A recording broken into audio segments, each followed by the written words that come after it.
mais que a gente lute para desmistificar a história de que psicólogo tá sempre avaliando alguém, a gente nunca consegue. Por quê? Porque no final isso é verdade. A gente está sempre observando e avaliando as pessoas de forma informal, mas o psicólogo tem instrumentos específicos para avaliar as pessoas. E nesse vídeo eu vou contar um pouquinho para vocês sobre o tal dos testes psicológicos.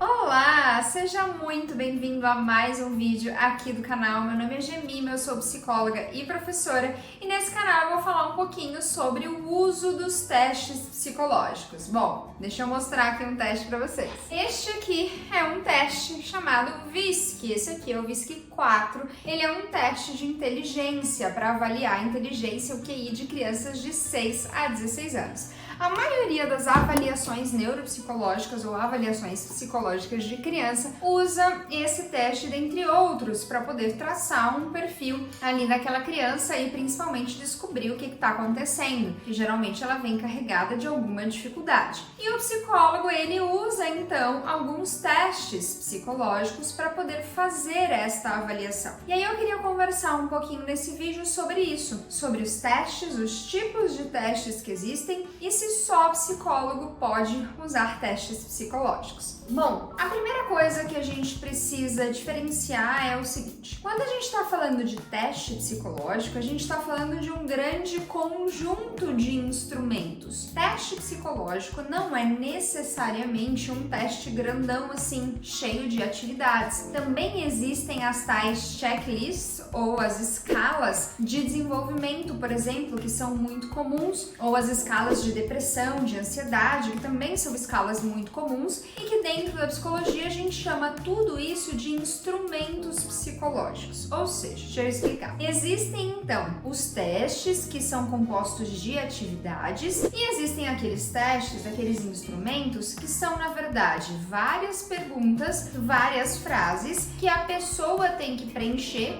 geralmente numa escala Likert, que vai de não, às vezes, quase sempre, sabe? Aquelas escalinhas que você tem que responder desde o não absolutamente até o sempre.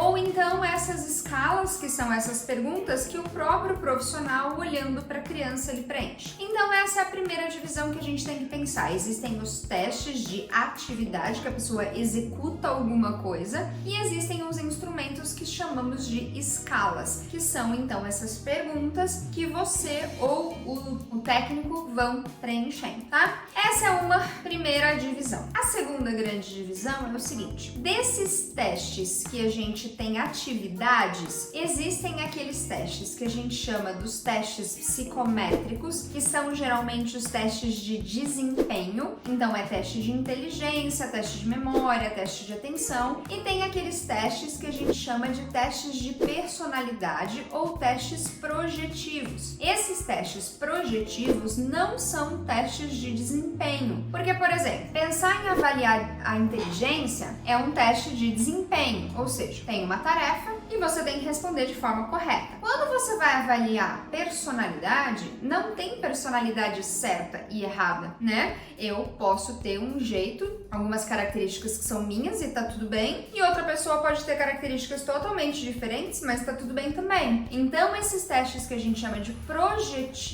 são testes que avaliam aspectos da personalidade. E eles não têm, diferente dos testes de QI, respostas certas e erradas. Tem sim respostas que indicam determinadas patologias, mas não tem como um teste de inteligência 3 vezes 3 igual a 9, resposta certa e resposta errada. Então até aqui a gente viu 4 tipos de testes, né? Então primeira diferença que eu coloquei são os testes que são coisas para fazer e são os testes que a gente chama de escalas, que são aquelas perguntas. E tem outra divisão, que são os testes psicométricos, que são aqueles testes de resposta certa e errada, e aqueles testes projetivos, que avaliam personalidade, que não tem respostas certas e erradas. Se você quiser saber um pouquinho mais sobre esses testes, lá no meu Instagram tem um post falando de um deles, e conforme for passando o tempo aqui, eu vou falando de mais testes, de nomes de testes, etc. Então, se inscreve aqui no canal para você não não perder. Porque o foco do vídeo de hoje é falar então quem pode aplicar esses testes e como você faz para saber como aplicá-los. Bom, a questão é a seguinte, é que existem alguns testes que são restritos a psicólogo e outros testes que não são restritos a psicólogo. Como é que você vai saber disso? Você vai saber disso olhando na editora. Então existem algumas editoras aqui no Brasil, bem poucas, diga-se de passagem, que vendem testes psicológicos. Então tem a Vetor, tem o Valor do Conhecimento e tem mais uma ou duas que vendem testes psicológicos. Nessas editoras, você vai lá, procura por um teste e vai estar escrito restrito a psicólogo. Esses testes que são restritos a psicólogo, você só pode comprá-los com a carteirinha do CRP, que é a carteirinha do conselho, seu registro profissional. E aí a editora,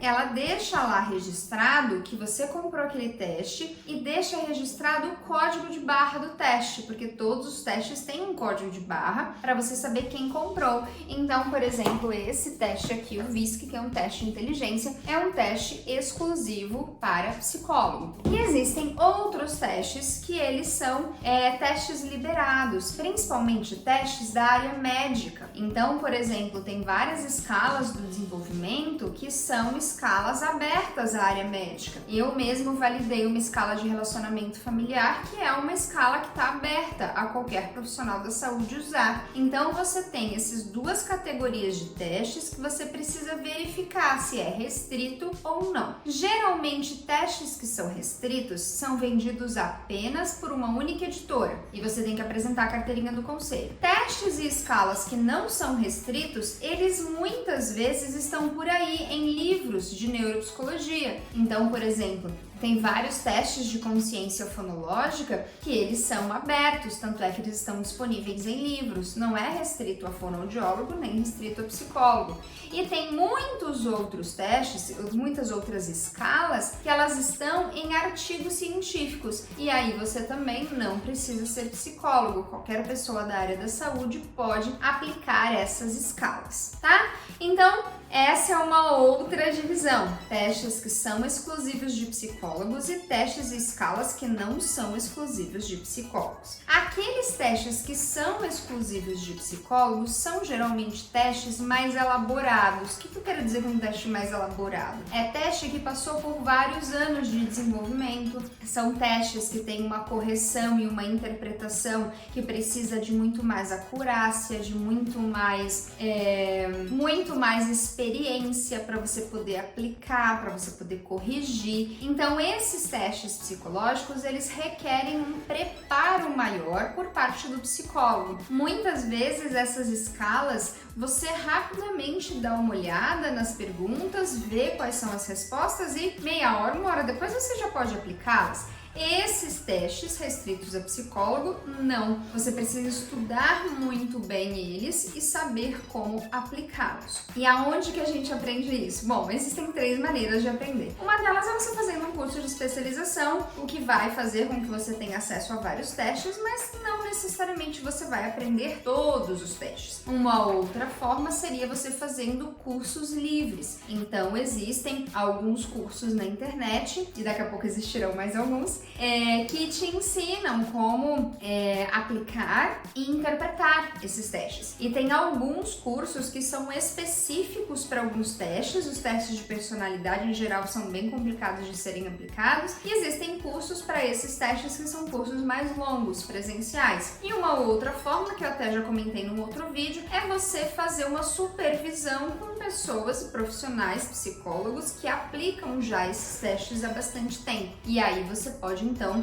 fazer esse curso nessa supervisão. E uma última forma de aprender sobre os testes é comprando o teste e estudando o manual. Isso é um tanto complicado porque você tem que gostar mesmo de ler manuais, mas não é impossível. Eu mesma lido muito bem com a leitura dos manuais, né? Eu trabalho com psicometria na faculdade, então eu dou aula de como são construídos esses materiais, como são construídas as tabelas e como são feitas as amostras normativas e etc. Então, para mim é tranquilo tranquilo pegar um manual de 200, 300 páginas e estudar e ler ele exaustivamente até conseguir compreender tudo a respeito do teste. Então você também pode fazer dessa forma, comprar o teste e aprender a aplicá-lo pelo manual, tá bom? Então este vídeo foi para dar uma introdução geral sobre os testes, a gente fazendo aí uma recapitulação então nós temos aqueles testes de atividades e temos aqueles instrumentos que chamamos de escala, que são perguntas que a própria pessoa ou profissional responde. Dentro desses testes de atividades, nós temos os testes psicométricos, que são testes que têm resposta de certo e errado. Então são testes de memória, de inteligência, atenção,